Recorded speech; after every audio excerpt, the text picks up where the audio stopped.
Thanks, Henry. Yes, the real estate market is booming across the country, but especially here in the capital. And if you're looking for a place to buy or you have a place to sell, it's time to make sure that you aren't missing out on some key things that could get you in a home sooner than later. We've called on expert realtor from Colleen, Lyle Real Estate, and today she's sharing her secrets that every homeowner and every home buyer should know, and taking your questions live on the air. So if you have a question for Colleen, call us at 789-6559 extension 2803. Send an email if you're more comfortable doing it that way, ottawa.morning@ctv.ca, or message us on Facebook. Colleen, good morning. Good morning, Annette. Red hot indeed. Still, it continues. It's still one of those markets that people are like, I'm going to wait that it's going to calm down, and we're not. We've seen a little bit of a slowdown, but still very much a hot market here in Ottawa, which we're thrilled to see, as Ottawa's been a little quiet over the last couple of years. So people might make the assumption then, well, if it's really red hot and I want to sell my house will sell like that, I don't need a realtor. Not a good assumption to make? Not a really good assumption. Actually, if anybody who's looking to sell their home, I can appreciate that they're trying to save pennies, that they're trying to save some money, yet especially in a market like this where you're going to have different scenarios hit you that are different than the normal market. This is where I caution anybody to try and sell, and the fact that there's more to selling a home than just simply putting, a sign on the lawn. Mm-hmm. And the fact is that there are not only financial issues to deal with, but also safety issues as well as insurance issues. And some things that a lot of people don't realize when it comes to selling a home. And a good realtor on your side would know all of those things and be able to help you along. What are the things, let's talk about some of the factors that go into selling a home. So first, if you're going to do it on your own, are you going to be taking time off work? Because it's a full-time job. It really is, and I was just sharing with one of the producers a story that I had a out-of-town buyer yesterday, true story, and she needed to buy a home yesterday. Yeah. It was the last day and she wanted to buy a home yesterday, and there was one home that she was almost ready to buy sight unseen, private seller, and they didn't want to come home from the cottage to show their home. Yeah. And so the fact is that you have to be ready to drop everything to show your home.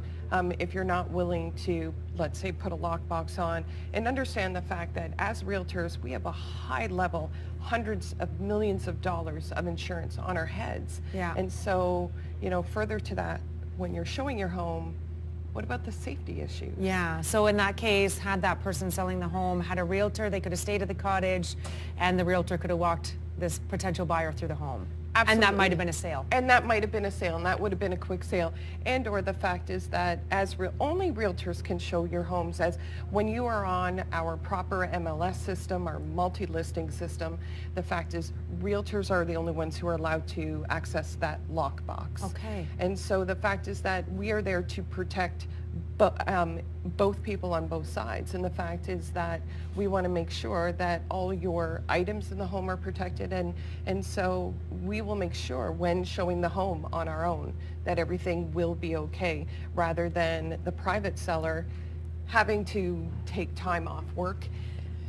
Is that one of the reasons a lot of times that people don't go with a realtor? They're afraid of having someone else walking people through their home. Maybe they're afraid that the realtor is not going to, really talk up their home the way they might do it, yeah. Or that it's a stranger in their house, essentially.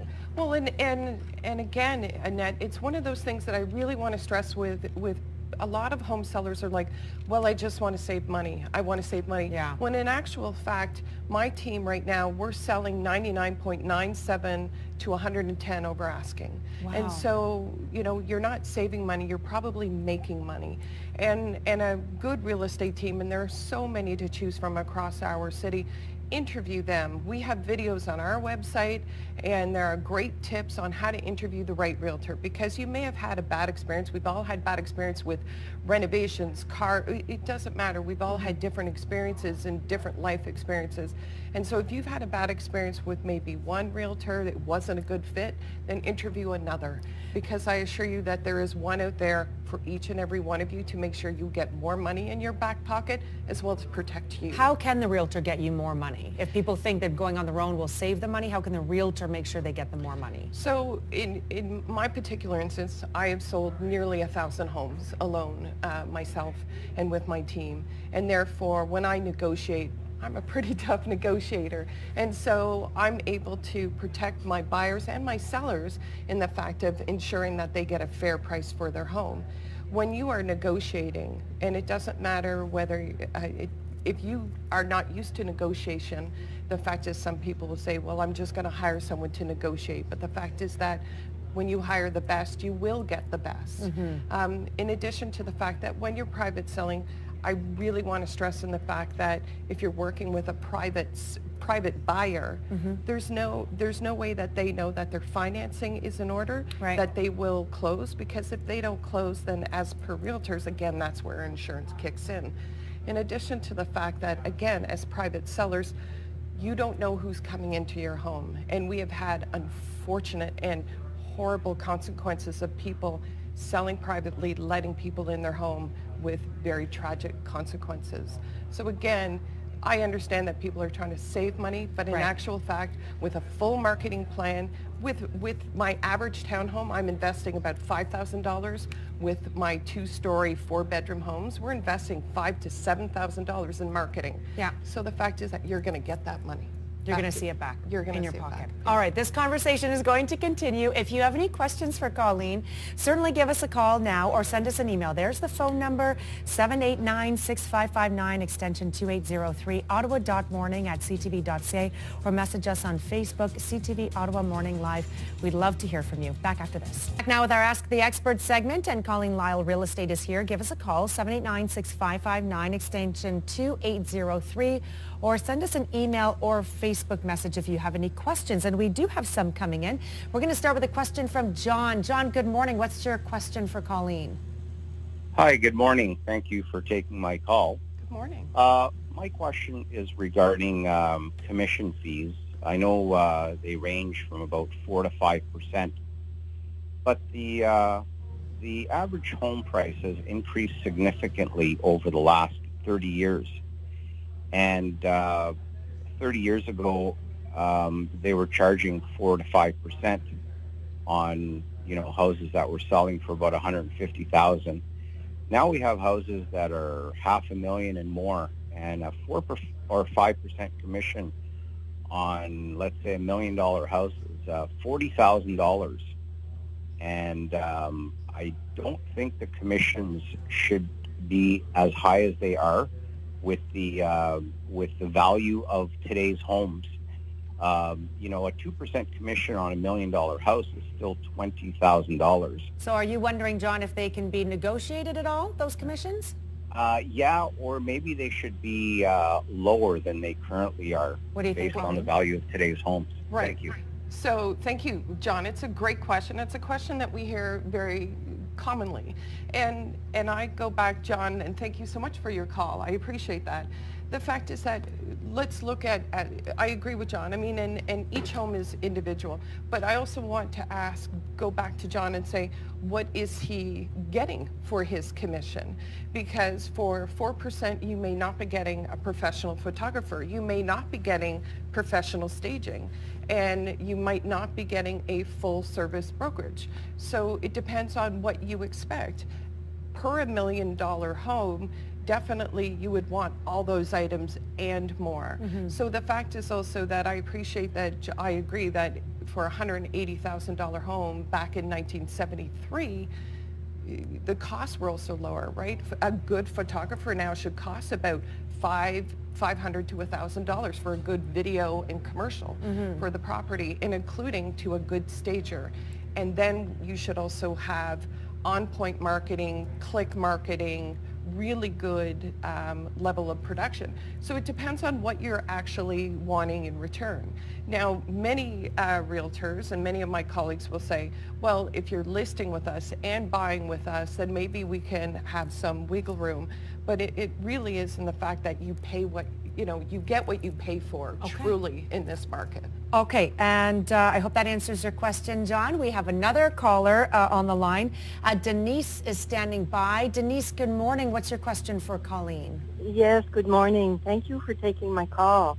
My question would be, I live in an older neighborhood of Ottawa with really mature trees, and we have a fairly big lot, which is very private, and I wondered if that has any repercussion on the price for the house. Absolutely. So Denise, thanks again for calling in this morning.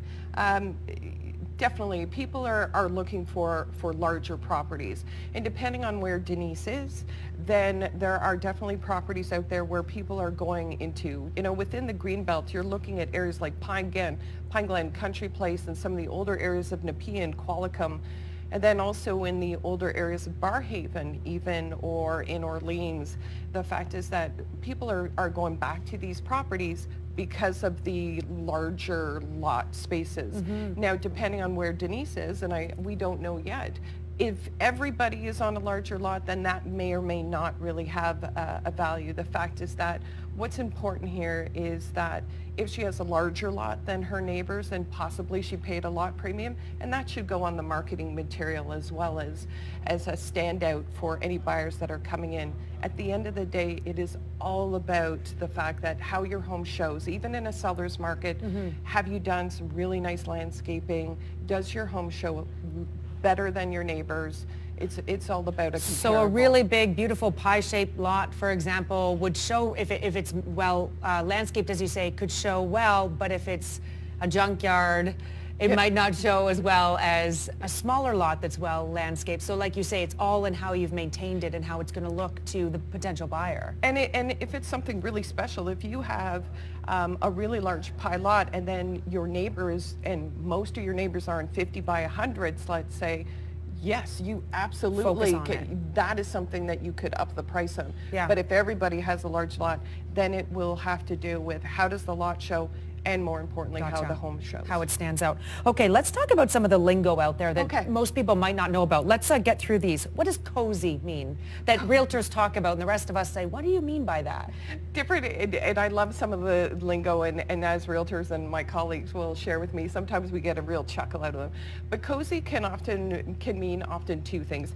Cozy may mean slightly on the small side, so you have a cozy family room, so it may only be 10 by 10, but cozy may also just be, I had a home earlier this fall, and people just kept calling it cozy because when you walked into it, it really had a hug factor. Okay. So it may be how it feels, or it may just simply be to the size of the home and the fact that it's a cozy house. It might be a little small. Okay.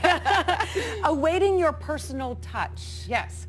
So awaiting a personal touch is one of my favorites in the fact that it's unfinished, right? So awaiting your personal touch is probably the unfinished basement. Okay. It's ready to go. It might even be drywalled but just waiting for that carpet or that unfinished bathroom. But awaiting your personal touch is probably an unfinished room waiting for your personal touch. A little bit of love. Yes. Okay. Partial view.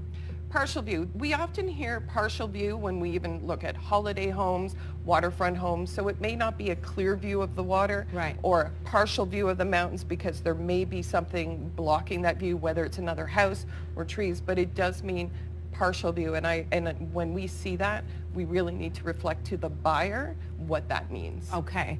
And chef's kitchen. Chef's kitchen. Me being a huge cook, the fact is that we like to use that term, and the fact that chef's kitchen is often a big kitchen. It may have quite a few upgrades.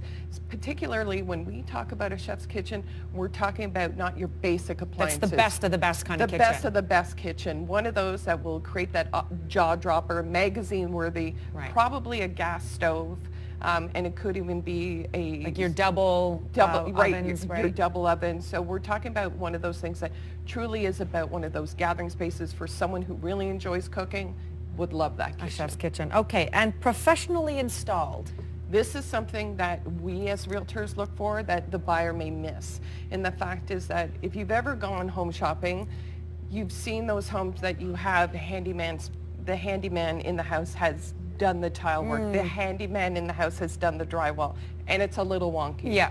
So we like to really mention in the fact in our listings and in our marketing material that the basement, the new renovated bathroom, anything done in the house was professionally installed, because we have all gone through those homes where it's just not done quite right. Nicely put. Yes. Okay, we're going to be back with Colleen, so stick around. That's how you can get a hold of her right there. Some great questions coming in already from John and Denise. Thank you so much. If you have a question for her, stick around, 789-6559-2803, or send us an email, ottawa.morning@ctv.ca. Back after this. Welcome back. Here's how you can get a hold of Colleen Lyle Real Estate. Address 2148 Carling Avenue, Unit 56, phone 613-829-1818, or check her out, ColleenLyle.com. And we have Sue on the line with a question for Colleen. Sue, good morning. What's your question? Okay, my question to Colleen is, because it's a hot market right now, right? And there's no inventory. I've been looking at MLS and everything's been selling quickly. So is it better to buy first the house you want, then put your house for sale, or vice versa? Good question. It's a fabulous question. It's a question we get all the time. Thank you so much, Sue, for that question. So note that first, MLS, when our viewers out there are looking at MLS, know that they are seeing it about 2 to 5 days behind the market. Okay? So also very quickly, Sue, it depends on your property. So if you have a home that you have to sell before you can buy, depending on your comfort level, then you may have to sell first. But a lot of times we're having people buy their home and having a longer close so that they don't have to carry two homes. Right.